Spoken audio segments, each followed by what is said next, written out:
it's a mistake, and one that I've made many times.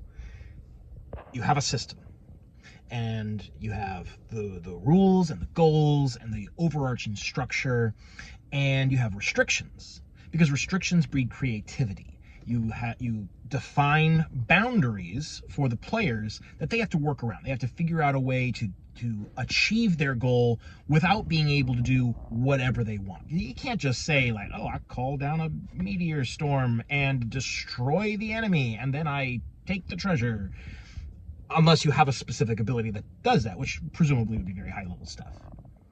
You have restrictions. A more grounded example of a restriction would be something like, if you make a ranged attack while an enemy is too close to you, you suffer a penalty, or you take a free attack, or whatever it is for your system. These kinds of restrictions.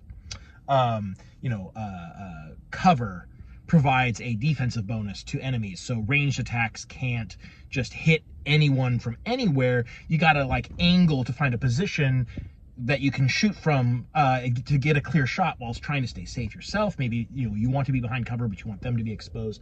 These kinds of restrictions create interesting gameplay. But there is a temptation. There is, I think, a designer's trap. This thing that seems like it's such a good idea that I think kind of ruins games. I've done it several times. Many systems that I have created these restrictions, and then I've introduced ways to bypass the restrictions. Oh, wouldn't it be neat if you can shoot your ranged attacks and not care if there's an enemy nearby, and not care if there's cover? These kinds of restrictions, or these kinds of bypassing restriction abilities and options, they sound like such a good idea. If you have, say, a rule that says you can't cast spells while you're wearing armor, and then you introduce, oh, here's a special set of armor that allows you to cast spells while you're wearing it. You can bypass that restriction. These kinds of avenues for bypassing restrictions absolutely demolish the restrictions in most cases, unless you're exceedingly careful. I'm not saying it can't ever be done, but you have to be extremely careful about how much access players have to these restriction bypassing elements, whether it's a feat or a talent or whatever it is that your system has, or if it's a special item, or if it's craftable, or whatever it is, however they gain access to it.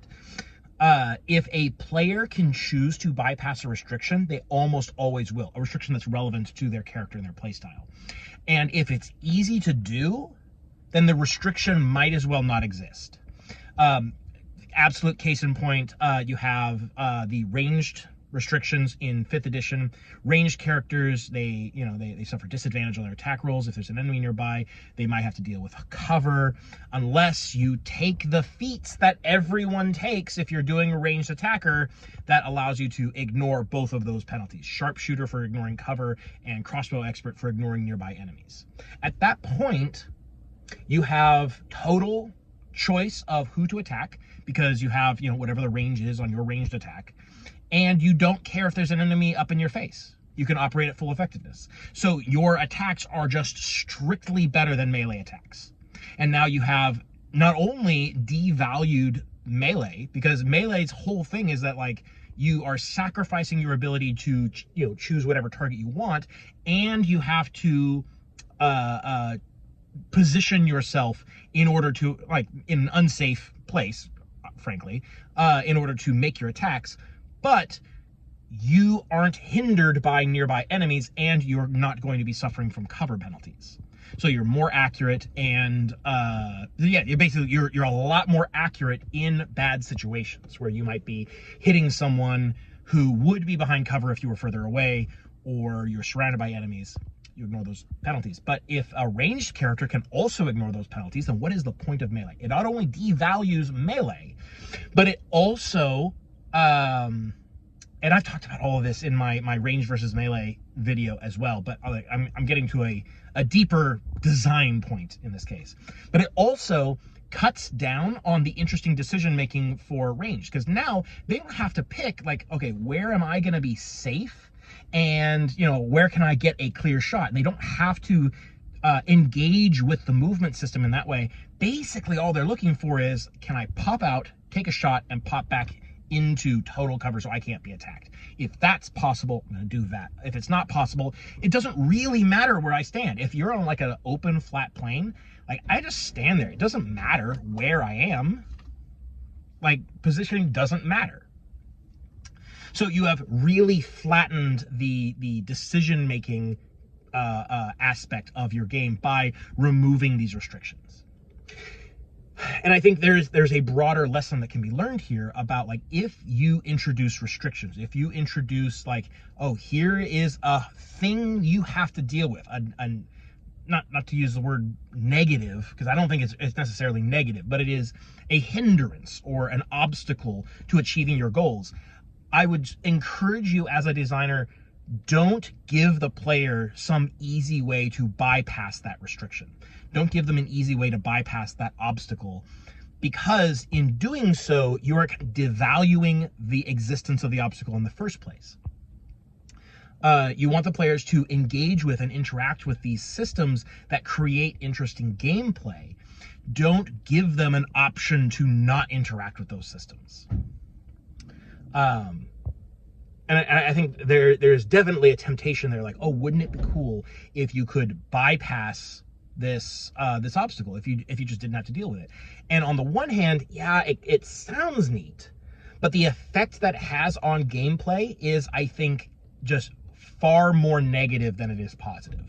There's going to be that moment of like that power, that thrill when the player first gets the ability. It's like, oh, I don't have to worry about cover anymore. Ha ha ha! I can shoot you. I don't care about cover. I am so good of a shot. After a while, the newness starts to wear off, and they realize, well, cover doesn't matter. It's a non-issue. Why are we still talking about cover? Cover doesn't affect me. And at that point, the game becomes flatter, tactically speaking. Like this is kind of like, these specific examples are examples of like tactical combat becoming less tactical as a result of not having to deal with the texture of battlefield terrain, etc.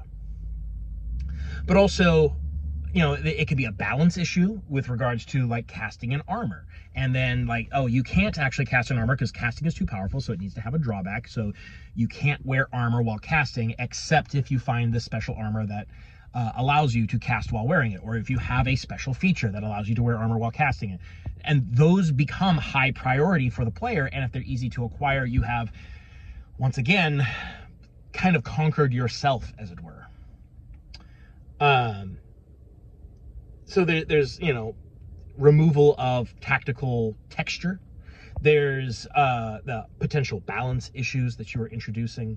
And overall, I just think that removing restrictions, removing obstacles like that is just never going to be as interesting or as evocative as gaining a new ability.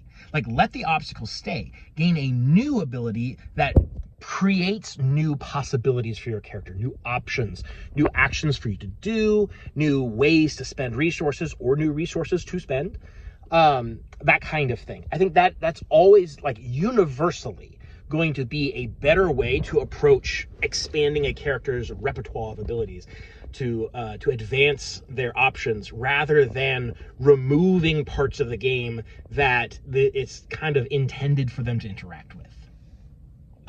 Expand aspects of gameplay, don't contract them. And by allowing people to bypass basic obstacles, you're kind of doing the latter.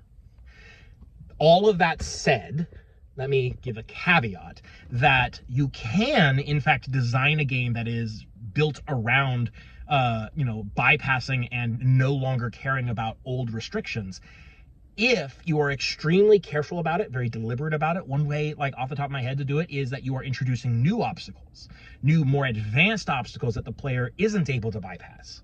But that is a very specific kind of design, and I tend to assume that it's not general, it's not universal. And I want to kind of keep the topic broadly applicable, So, yeah, don't fall into the trap. I've fallen into it many times. I have to constantly check myself for not doing this. because it's so appealing. Like on paper, it feels like it would be a neat thing to do, but the effect that it has on gameplay is too high a cost, and I'm not willing to pay it.